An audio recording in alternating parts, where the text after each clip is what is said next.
Joining us is Wald, Atlantic Council Global Energy Center Senior Fellow and the author of Saudi Inc. Ellen, it is great to have you today.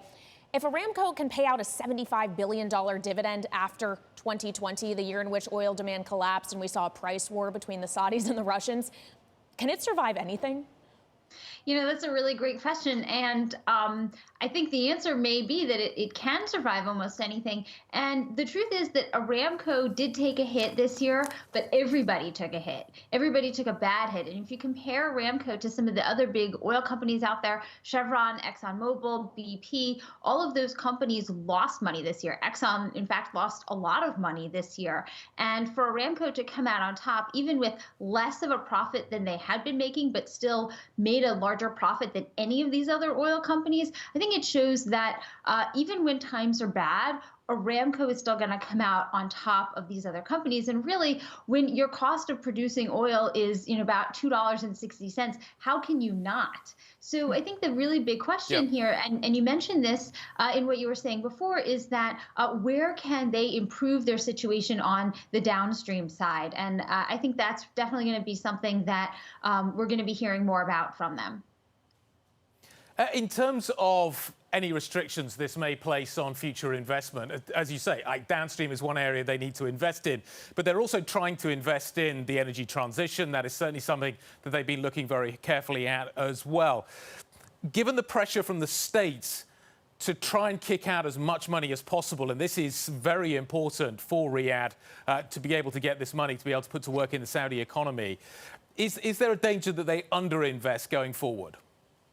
Absolutely. And they did cut their CapEx this year pretty significantly, though still way above what other companies were doing. And they do plan to increase it, not to the amount they had seen before. Their previous CapEx guidance was between $40 and $45 billion a year. Now it's really they're planning to spend about $35 billion. That's still significant, but I do think that attention needs to be paid to these areas where Aramco is looking to expand in, like, for example, hydrogen. And they talked a lot about their burgeoning hydrogen plans in the earnings call. But the real question is, does this business make money for them? Where do they see it going? Do they see it becoming profitable? Because otherwise, it's really just kind of a small, really a tiny component of what this company does, which is produce an incredible amount of oil at a very low cost and transport it very efficiently all over the world. Ellen, we're getting some breaking news now. Obviously, Aramco has been subject to an increasing number of drone and missile strikes on its facilities. And we saw earlier the Saudis said they were seeking more U.S. help to stop rising attacks on their oil sites. They also proposed a comprehensive ceasefire to end the Yemen conflict. And now Secretary of State Tony Blinken is condemning the recent attacks, saying that he has talked to the Saudi foreign minister about the Yemen issue. How do you factor in the geopolitical risk part of the equation, in addition to the financials, when thinking about Aramco? How much does that concern you?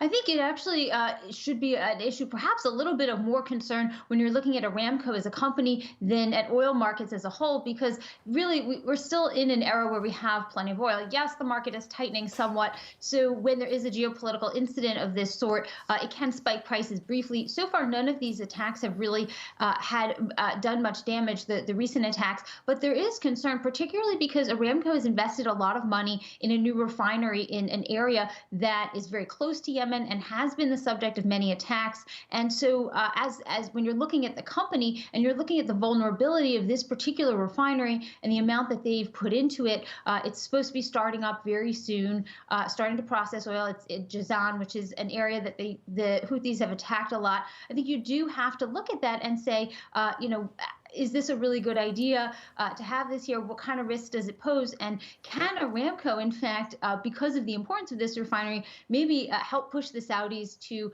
reach some kind of ceasefire with the Houthis for the good of everyone? Ellen, do you think that Aramco will be the last major oil company standing? You talked about the cost of production. The world is going to continue to need oil, maybe not for burning, but turning into other things that we need. Do you think Saudi will be the last one standing on this count? I think it's hard to say because lots of companies come and go, and we don't really know what the future will hold. And companies that we know today could completely transform themselves into something else. But I do think that as far as oil companies go, Aramco has very solid grounding and definitely would make a run for being the last oil company standing. Ellen, we were just talking about geopolitical risk. I want to focus on Iran as well, because the supreme leader over the weekend was saying we're in no hurry to return to a nuclear deal with the U.S.